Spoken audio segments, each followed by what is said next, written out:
लेकिन मैं प्रयास यही करता हूं कि जब भी बुलाते हैं मैं यहाँ जरूर आऊं। हम तो कानून का पालन करेंगे, जितनी बार बुलाएंगे मैं हाजिर होऊंगा, मैं पूरा सहयोग दूंगा जांच में। जितनी बार बुलाएंगे आऊंगा, जितनी बार मुझे बुलाएंगे मैं आऊंगा, क्योंकि नियम और कानून के हिसाब से मुझे इनका सहयोग, जांच का सहयोग करना है। मैं जांच में सहयोग कर रहा हूं। धन्यवाद। Thank you. पूरे देश में नौजवान प्रोटेस्ट कर रहे हैं। राहुल गांधी जी ने कोटा में और फिर देहरादून में छात्रों की गूंज कार्यक्रम भी किया और लगातार कांग्रेस पार्टी सड़कों पर है। नौजवानों के हितों की रक्षा करने के लिए बार बार पेपर लीक होते हैं। 152 बार पेपर लीक हुए हैं। पिछले 5 साल में 93 बच्चों ने आत्महत्या की है। तो ये अपने आप में सबको चिंता का विषय होना चाहिए, मीडिया के लिए भी, विपक्ष के लिए भी और सरकार के लिए भी। लेकिन सरकार के मन में कोई चिंता नहीं दिखती। दूसरा, अपर आसाम में जो बाढ़ आई रखी है, बहुत गंभीर बाढ़ है। कई लोग लापता हैं, कई लोगों की मौत हो चुकी है। गौरव गोगोई जी हमारे सांसद हैं, लेकिन राहुल जी ने उनको आदेश दिया कि आप आसाम जाइए, तो इसलिए वो संसद छोड़कर भी आसाम का उन्होंने दौरा किया। हम सरकार से भी ये उम्मीद करते हैं कि जो नुकसान लोगों का हो रहा है उसकी तरफ थोड़ा ध्यान दें। NTA should be a constitutional body, it should be a statutory body, but NTA has been registered under the Societies Act, and the person heading the NTA is an RSS man.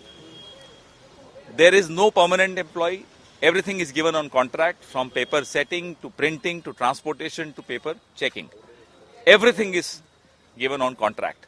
Who gets the contract? All the people close to the RSS.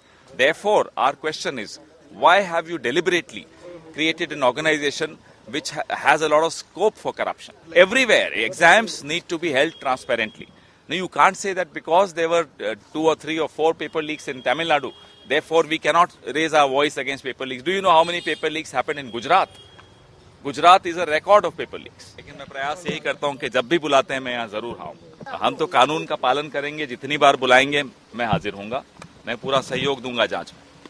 जितनी बार बुलाएंगे आऊंगा, जितनी बार मुझे बुलाएंगे मैं आऊंगा, क्योंकि नियम और कानून के हिसाब से मुझे इनका सहयोग, जांच का सहयोग करना है। मैं जांच में सहयोग कर रहा हूं।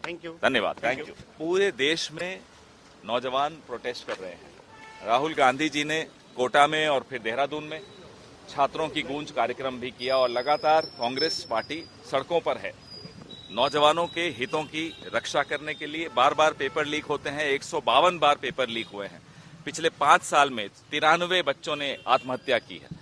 तो ये अपने आप में सबको चिंता का विषय होना चाहिए, मीडिया के लिए भी, विपक्ष के लिए भी और सरकार के लिए भी। लेकिन सरकार के मन में कोई चिंता नहीं दिखती। दूसरा, अपर आसाम में जो बाढ़ आई रखी है, बहुत गंभीर बाढ़ है। कई लोग लापता हैं, कई लोगों की मौत हो चुकी है। गौरव गोगोई जी हमारे सांसद हैं, लेकिन राहुल जी ने उनको आदेश दिया कि आप आसाम जाइए, तो इसलिए वो संसद छोड़कर भी आसाम का उन्होंने दौरा किया। हम सरकार से भी ये उम्मीद करते हैं कि जो नुकसान लोगों का हो रहा है उसकी तरफ थोड़ा ध्यान दें। NTA should be a constitutional body, it should be a statutory body, but NTA has been registered under the Societies Act, and the person heading the NTA is an RSS man. There is no permanent employee. Everything is given on contract, from paper setting to printing to transportation to paper checking. Everything is given on contract. Who gets the contract? All the people close to the RSS. Therefore, our question is, why have you deliberately created an organization which has a lot of scope for corruption? Everywhere, exams need to be held transparently. Now, you can't say that because there were 2 or 3 or 4 paper leaks in Tamil Nadu, therefore we cannot raise our voice against paper leaks. Do you know how many paper leaks happened in Gujarat? Gujarat is a record of paper leaks.